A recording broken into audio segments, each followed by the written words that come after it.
बरसात का समय, खूब जोरदार बारिश हो रही है, लेकिन खूब जोरदार बारिश होने के अपने नुकसान और अपने फ़ायदे दोनों हैं। देखिए नुकसान क्या है, बहुत सारे समस्याएं आ रही हैं, बाढ़ आ रही हैं, बहुत सारे लोगों की सब्जियां डूब गई हैं। उसमें फ़ायदा क्या हो रहा है, जिन किसानों ने मई में खेती कर ली सब्जियों की, और जो किसान अपनी सब्जियों को टेक्निकली थोड़ा सा टेक्निकल है, थोड़ा सा मार्केट से हट के काम कर रहे हैं और बचा ले गए, वो किसान इस समय सब्जियां बेच के राजा बन गए हैं। जी हाँ, 35 से 40 रुपए किलो इस समय दाम है इस लौकी का।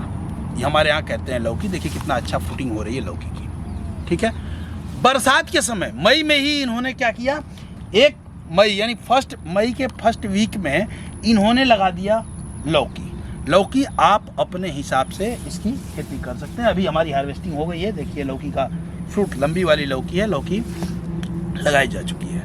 लगने के 45 दिन के बाद यदि अच्छी सेवा की जाए तो 45 दिन के बाद ये हार्वेस्टिंग शुरू हो जाती है। लौकी की खेती मई में जब इन्होंने किया तो क्या किया, पौधे से पौधे की दूरी 10 फीट और ऐसे 12 फीट से 15 फीट रखी इन्होंने, क्योंकि इसकी बेल बहुत लंबी जाएगी।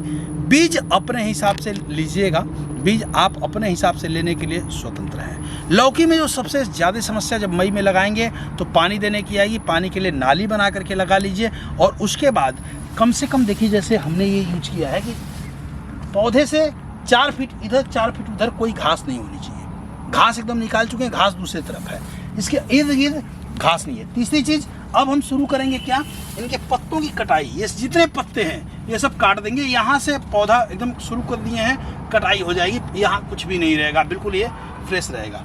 एक जगह जब आप 8 से 10 फीट की दूरी लेंगे तो एक जगह कम से कम 5 से 6 बीज लगाएंगे, और इसमें हम प्रति थाले में गोबर की खाद बढ़िया प्रयोग करेंगे, उसके साथ ऑर्गेनिक प्रोम यूज करेंगे। यदि आपने डीएपी यूज किया तो उससे क्या होगा कि ये जब कुछ बीज ऐसे होंगे जो सड़ना शुरू कर देंगे या उनको प्रॉब्लम हो सकती है, तो आप डीएपी का प्रयोग काफ़ी कम करें। उसके बाद जब लौकी की खेती आप करेंगे, जब बेल चलने रहेगी तो 2 से 3 बार हम ग्रोथ प्रमोटर का यूज करेंगे। खेत में, जैसा कि मैं पहले यूज कर बताता हूं कि खेत का शोधन बहुत ही ज़रूरी है। पूरे खेत में फंगीसाइड का शोधन हमने कर दिया। इसके बाद जब बेल हमारी चलनी शुरू होगी, फ्रूटिंग आनी शुरू होगी, तो 2-3 चीज़ें समस्याएं आती हैं। देखिए आइए दिखाऊँ। जैसे ये बेल है, अभी बहुत सारे लोगों में समस्या आएगी। ये बेल है, यहाँ से ये गोंद निकलेगा, यहाँ से गोंद निकलेगा और ऊपर का पूरा पत्ता, ऊपर की पूरी डंठल सूख जाएगी। ये अमूमन प्रॉब्लम आती है। अगली प्रॉब्लम क्या आती है, मैं आपको दिखाऊं। अगली प्रॉब्लम आती है, ये जो इसके बीज हैं, ये क्या होगा, इसका जो फल है ये काला होकर के सूख जाएगा और काला हो जाएगा बिल्कुल। आपको ये फल फ्रूट में नहीं तब्दील होगा। हमारे सारे जो पुष्प आ रहे हैं वो फ्रूट में तब्दील हो रहे हैं। इसके लिए विशेष ध्यान आपको देना होगा कि फंगीसाइड का, इसमें फंगस की समस्या बहुत ज़्यादा आती है। और ये याद रखिए, मॉडर्न मेडिसिन और ऑर्गेनिक में अंतर है। मॉडर्न मेडिसिन कहती है, जो अंग्रेजी दवाई हैं वो कहती है पहले बीमार हो जाओ, फिर हम तुम्हारे रोग को एक को ठीक करेंगे, 13 बीमारियाँ लाएंगे। ऑर्गेनिक कहता है कि यदि मुझसे दोस्ती करोगे तो रोग होने के कारण पे को ही ख़त्म कर देंगे। एक तो सस्ता पड़ेंगे, दूसरा आपके लिए, आपके स्वास्थ्य के लिए, आपके परिवार के लिए नुकसानदायक नहीं है। तीसरा, इस पौधों को, आप पूरे पौधे को दिखाना बेटा, पूरे पौधे को देख लीजिए, एक भी कोई फंगस नहीं है। आप देखें कहीं कोई दूर तक, आप यहाँ तक आइए, फंगस कोई भी नहीं है, कोई फंगस बिल्कुल नहीं है। इस समय बहुत ज़्यादा लोग 2 चीज़ों से परेशान होंगे। पहला, फ्रूट नहीं आएगा, फ्रूट आएगा वो काला होगा, मर जाएगा। दूसरा, पौधा गोंद देगा और सूखने लगेगा।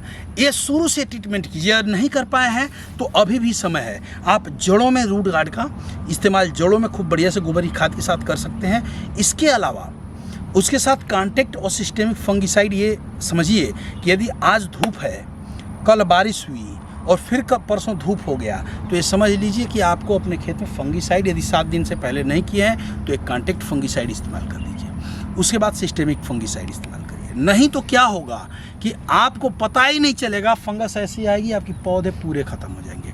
साथ ही साथ आप नीम का तेल हर 15 दिन पे प्रयोग करिए, और उसके साथ सफ़ेद मक्खी का प्रयोग करते रहिए, सफ़ेद मक्खी की दवा, ठीक है, रस चूसने वाले कीड़ों की दवा। इससे प्रिवेंटिव यूज करते हैं तो क्या होता है, हमारे पूरे पौधे स्वस्थ रहेंगे, फ्रूट हम लेते रहेंगे। और लौकी और कद्दू के फ्रूट ऐसे हैं कि ये हैवी होते हैं। जब 3 से 4 तोड़ाई आप कर लें तो एक बार पुनः देखिए, मैं हमेशा कहता हूँ कि यदि 1 लाख किलो की आप बेच रहे हैं तो उसमें उसका 10% यानी 10,000 रुपये की दवा ला करके आपकी ज़मीन में डालनी होगी। यानी जितना आप पौधे को खिलाएंगे उतना ज़्यादा पौधा आपको देने वाला है। तो इसके लिए खिलाना क्या है, ये नहीं कि जहर ला के डाल दिया। जहर के साइड इफ़ेक्ट बहुत हैं भैया। ऑर्गेनिक चीज़ों को ले आओ, डालो, वो आपके खेत के लिए, वो आपके पौधों के लिए, वो आपके फ्रूट के लिए बहुत अच्छा है। और ये लौकी काफ़ी लंबे समय तक केमिकल से उगा तो लोगे, लेकिन फ्रूटिंग 1 बार 2 बार के बाद लौकी चली जाएगी। ऑर्गेनिक ये दवाओं का इसमें यूज़ हुआ है और देखो कितनी अच्छी ये बेल चल रही है। और सबसे अच्छी बात है कि आपकी लौकी इनसे बाद में आप बोएंगे, ठीक है, इनके बाद फलना शुरू होगी और इनसे पहले ख़त्म हो जाएगी। इनकी लौकी ये 3 बार हार्वेस्ट कर चुके हैं, 2 से 3 बार हार्वेस्टिंग हो गई। अभी इनकी लौकी चल रही है, अभी तो शुरुआत हुई है और ये लंबे समय तक इसकी हार्वेस्टिंग करेंगे और बहुत बढ़िया पैसा कमाएंगे। तो इसलिए मैं बार बार कहता हूं कि उन किसानों के साथ मत खेती करो जिनका ये है कि जब बोने का समय आएगा तब बोएंगे। उनके साथ करो समय से 20 दिन पहले आपका एडवांस हो। इस समय पूरे बारिश में जहां किसानों की फसलें तबाह हो गई हैं, ख़त्म हो गई हैं, वहाँ इस किसान ने 3 एकड़ में लगा रखा है लौकी। और 3 एकड़ में लौकी का मतलब ये समझ लो कितने लाख रुपया ये कमा लेगा किसान, ठीक है। तो इस तरह लौकी की खेती करिए, आपको बहुत बढ़िया मुनाफा होने वाला है। कोई भी दिक्कत हो 92 36 11 47 11 पे मुझसे बात करिए। पूरे भारतवर्ष में हम आपके साथ काम करने को तैयार हैं, पहले भी करते आ रहे हैं, आज भी करेंगे। जय हिंद, जय भारत, जय जवान, जय किसान।